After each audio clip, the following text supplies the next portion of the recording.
Hello all the crazy people out there, my name is Michael, I like wizards and dragons and making games, and we are finally, after about a year of me not working on this, returning to making a 3D wizard game in GameMaker. So according to the diff in Git, try saying that 5 times fast, I have the last time I worked on this, the IDE version I was using was 2023.11.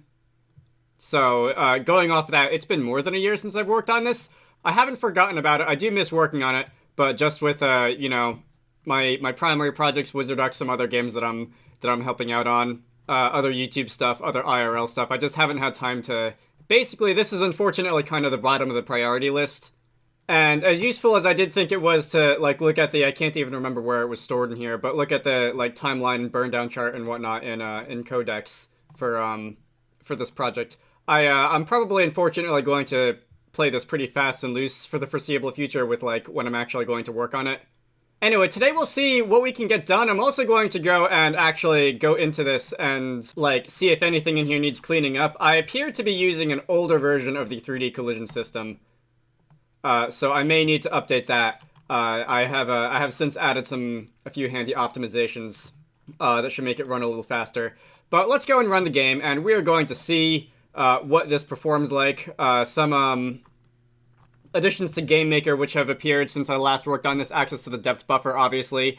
I probably can update that to make deferred rendering a little nicer, and some other related tasks. Let's see. Oh, am I encoding like world space position instead of depth? Definitely can probably you know, clean that up a little bit. There's some other things that I'm feeling like movement is a little jittery, jumping is a little floaty, and I probably should tighten up the code. I know that tighten up is a bit of a meme in programming circles, but I probably should, you know, make some changes to make this feel a little better at some point. Let's see, I've got spells, right? So I can, okay, so that spell has a buggy texture, that spell has, alright, the bounce pads, boing. Alright, didn't quite make that one. I do remember having a bit of fun implementing this. And we'll see. Alright, so if I like move forward on that just a little bit, I can grab hold on those. Alright. But that's where we are. Can I bloom these and like create a see, this is really hard when like I can't properly see the you know, spell targets. We can push things around. Alright, so what do I want to do? Let me just drag this over to my other screen so that I can like have it up at all times. The first thing I'm going to do is commit the GameMaker update because it's fairly sizable. The project format has changed. You can see that every file has like changed. Alright, so before that, the last thing that I did seems to have been objects have different masses according to seesaws. Things on seesaw platforms move when the seesaw moves, blocks can fall. Alright, so the last thing I worked on was seesaws.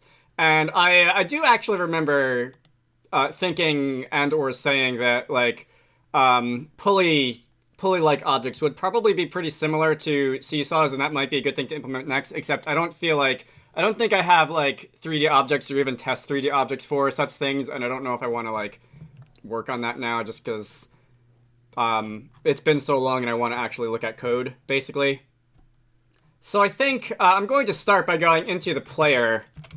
Where is my player object? Is it just obj_player? That's usually what I name it. And let's have a look at our states, because I do feel like things such as like moving and jumping are a little bit stiff, for lack of better words. There's no like acceleration or deceleration. Handle movement. Alright, where is handle movement implemented? I'm going to want to look here, and instead of basically immediately snapping to our speed, I think I'm going to want to handle this by having a how do I want to do this? Let's say our target speed and our current speed. Let's call it speed. Let's call it speed. Oh, come on. Speed target. Speed current. And do I have an approach function?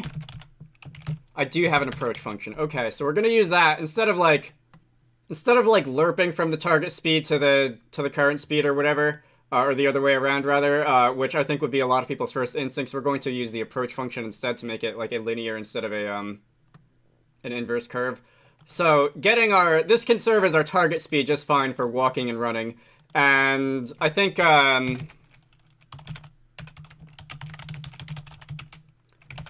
speed what is it? Speed current can actually. I don't need to save the target speed because that is just going to be this. Okay. Reasoning this through. This can be approach from our current speed to our target speed. I should probably rename that variable. And the amount can be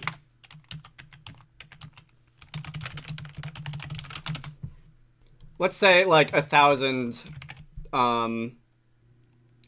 units per second, and our transition amount can be the acceleration times that appears to be our player's delta time variable. I do not need to multiply the speed by that up here because this is going to be like in absolute terms. Let us rename that, as I said, and when we multiply our x, y, and z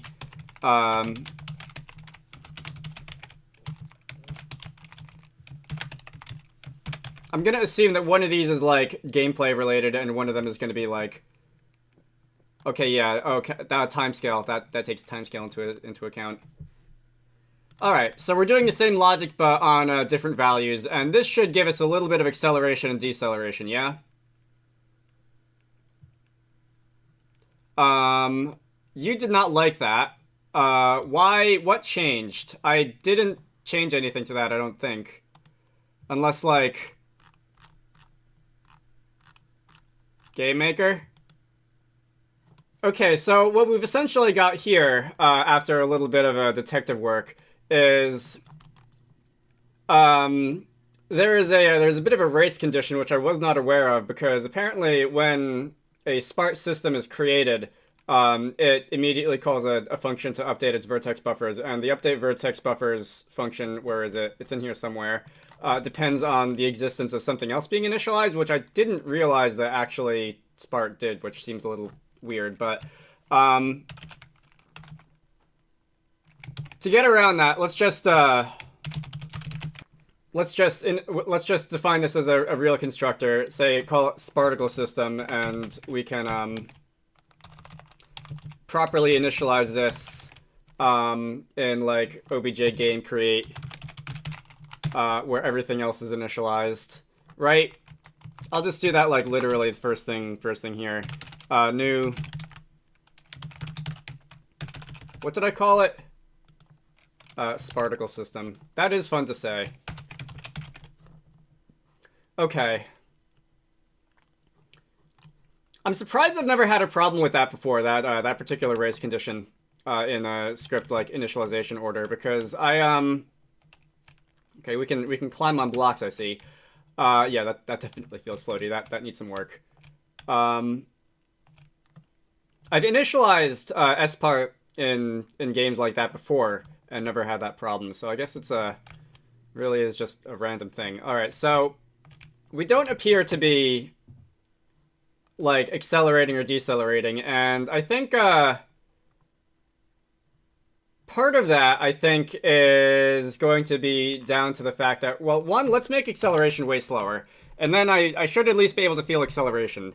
Deceleration, I'm thinking that there's something that I'm going to want to... Okay, so we definitely do have acceleration, so that's working. It was just a little bit fast, so I maybe didn't feel it. Let's bump that down to not 600, but maybe 800, and then maybe I'll feel the acceleration a little bit.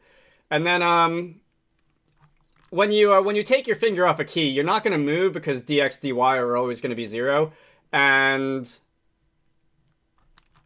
I might want to...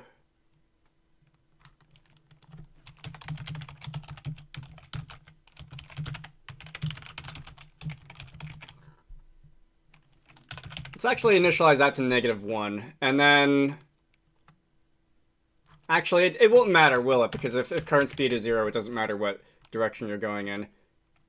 So we kind of can't just save either the camera direction or the player direction for this because that's not actually relevant to where your momentum is going to take us, because you do different things based on like whether you're hitting up, down, left, or right. So I think speed and direction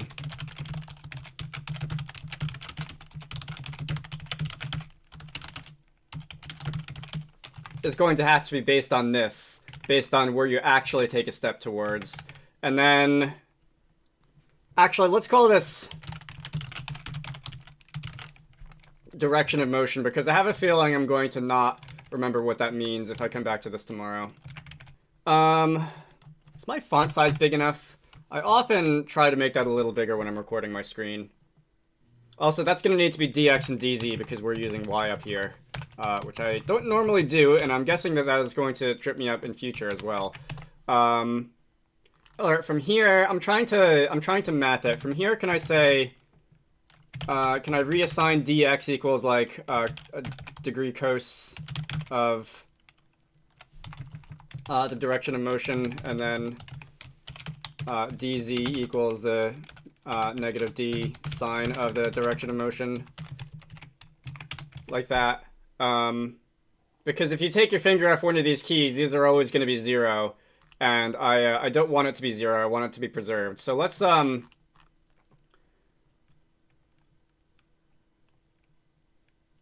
that didn't oh yes, because speed current actually will never be 0, because that is always going to be set to, yeah. Well, I can.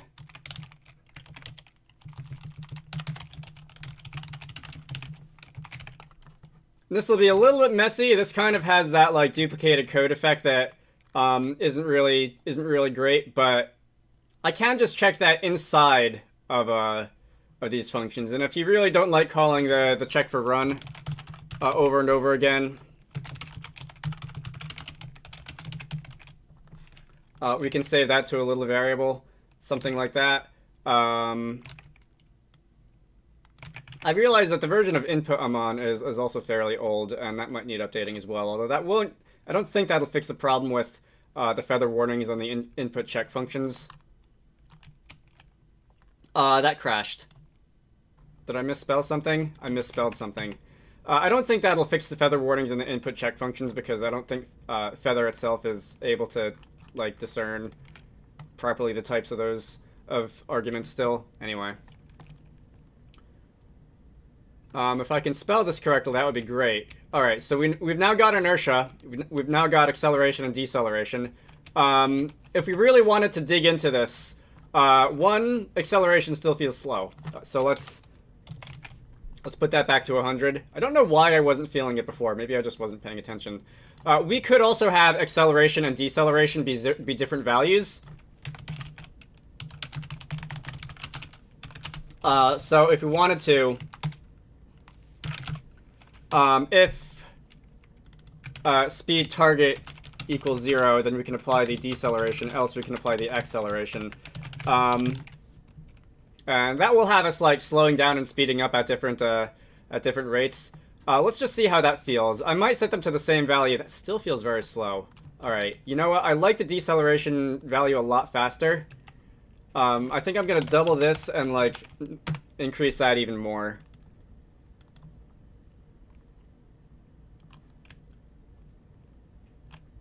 Alright, that, we don't stop immediately, but we stop pretty quickly, and I think that's, I think I like that. Okay, that feels a lot better.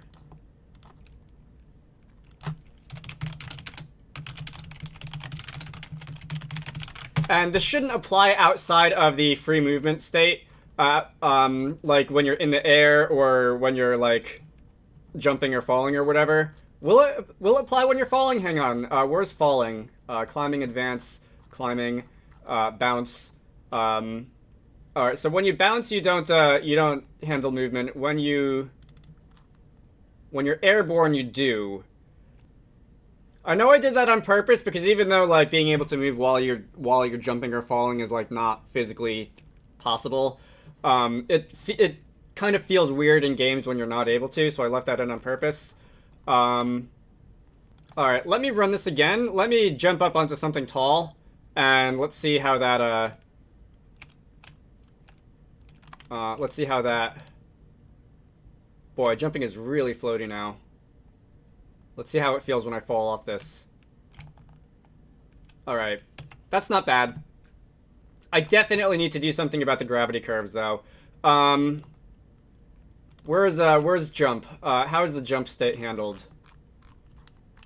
I think when you're bouncing, that's fine. I think it's more permissible for gravity to be a little bit floaty when you're doing that, just because of the nature of what you're doing. But when you're... Where's falling? Oh, it's probably the airborne state, isn't it? Y speed. Oh, alright, it's literally just this one line of code. Alright, so there's a few ways you can fudge the numbers. Oh, it's on my other screen here. There's a few ways you can fudge the numbers when you're like doing jumps. GMTK platformer. A lot of you are probably familiar with Game Maker's Toolkit, the YouTube channel. He went and made this fancy little utility for Alright, we're gonna go through the tutorial, are we? Alright. Mark Brown, I know who you are. I'd like to get on with it. Alright, so it turns out you can hit the P key to skip the tutorial in this thing, and I didn't realize that until like the very end. But you can yeah, I'll have this thing linked in the description of the video. You can configure a bunch of parameters relating to this little test character's motion, like acceleration and deceleration, which I've already more or less worked out, so I don't really think I need to go there. There's also different parameters like camera controls and assists like coyote time and whatnot, juice as certain people like to call it. I'm mostly concerned with jumping right now, so if you just have your up and down gravity being the same, you'll basically end up with something that's in this game it's not quite as egregious as in mine, I don't think, but you'll end up with something that feels a little bit floaty, so it feels kind of like where we want to be able to jump up to where our maximum height is, but when we come down, it's kind of like we're walking on the moon. In this demo, you can decrease the jump time, but keep the maximum jump height constant, and that's one way to make it feel a little bit better. I think what I want to do though is going to be to have separate like up and down gravities. So we can leave our up jump be a little bit looser, like this, maybe like that. But on our way down, I think it would be maybe not a bad idea to increase the gravity on the way down a little bit. And that still feels a little bit floaty on the way up. Also, our max jump height is possibly a little high, which might have something to do with it. What about like 1.8 or so, and we'll make the whole thing a little bit snappier. So keeping the jump height constant while changing gravity is going to require me to rewrite a little bit of code and actually do like some proper equations of motion and whatnot. And I probably should, but I think for now, let's have separate amounts of gravity on the way up and down, and we can see how that feels for us. This is on the whole fairly similar to what we were doing in our movement code with the separate acceleration and deceleration values, but I did want to show off the GMTK demo there because I think that's something that a lot of people would find useful. So if I say gravity on the way up is going to be let's say 9.8 meters per second squared or whatever, and I say gravity down is going to be grav up times, what did I say, like 1.8 or so. If y speed is greater than 0, we can use our gravity on the way up, and if it's less than 0, we can use our gravity on the way down. And let's see what that makes jumping feel like. All right, so we did fall slower on the way down. We did fall faster on the way down than we did on the way up, rather. which is probably a step in the right direction. When I turn...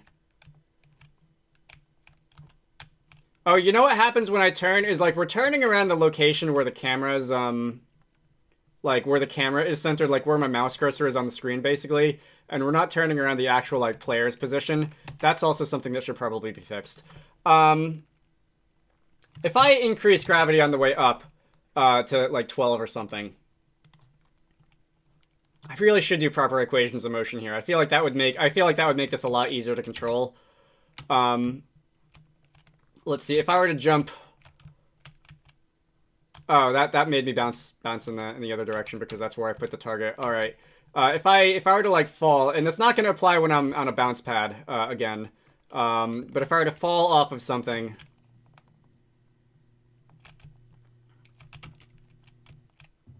All right, we did fall faster. That feels better. It feels like we're going in the right direction there. I mean, metaphorically, physically, it's another story.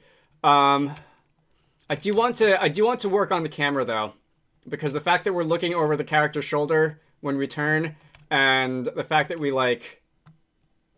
turn around that point, I'm gonna have to actually dig into the code and remember how I implemented that though. Because it's been a while. God, the kinematics equations for when you're, like, falling and jumping and moving on, like, parabolic trajectories and stuff. I never remember those. I always have to either, like, derive them myself again or, like, just look them up. I go back in time a couple of years and tell myself to pay attention in a high school physics class, maybe. Because that would also make it easier to, like, properly delta time it, too. I feel like doing that now. I don't feel like doing that now. Alright, hopefully I'll remember to look that up on my own time later. What else do I want to do? Can I, like, fix the fact that the bloom spell texture is not, like, working properly for some reason? Like, it's getting cut off. It should be... Okay, so that's not, like... OBJ spell flower, is that it?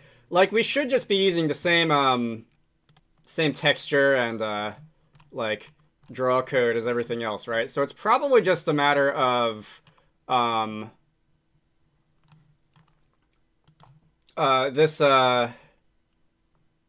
this texture here being, like, not right. We're on spell symbols... There's nothing, like, funny going on with the sprite data itself, is there? If I were to, like, draw my own flower image, let's pick a nice color. I do want to have them all be, like, sort of different colors, so what if, like... Let's pick, like, purple or something. So if I were to just, like, draw...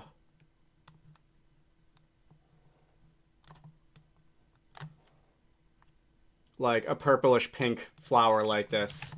Looks like something out of SpongeBob. Would that be, like, fixed? Or is there just something funny going on? There we go. All right, so there must have been something funny going on with the spell data itself, with the sprite data itself rather, and I have no idea what that might be. Those are not climbable apparently. I think I made the gray ones, like, not climbable and the brown ones climbable. Not sure why I would have put this one here in the test level, though. But, okay. Well, we fixed that problem. That's almost certainly going to be, like, a temporary spell symbol anyway. But I'm glad I know why. Or at least I know what a solution looks like. I think that would be a good place to end off here.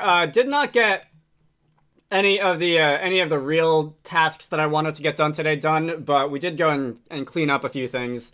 Which I think is a good way to get back into this after almost a year. Next time I would actually like to do either the pulley, the pushable rotor, or both.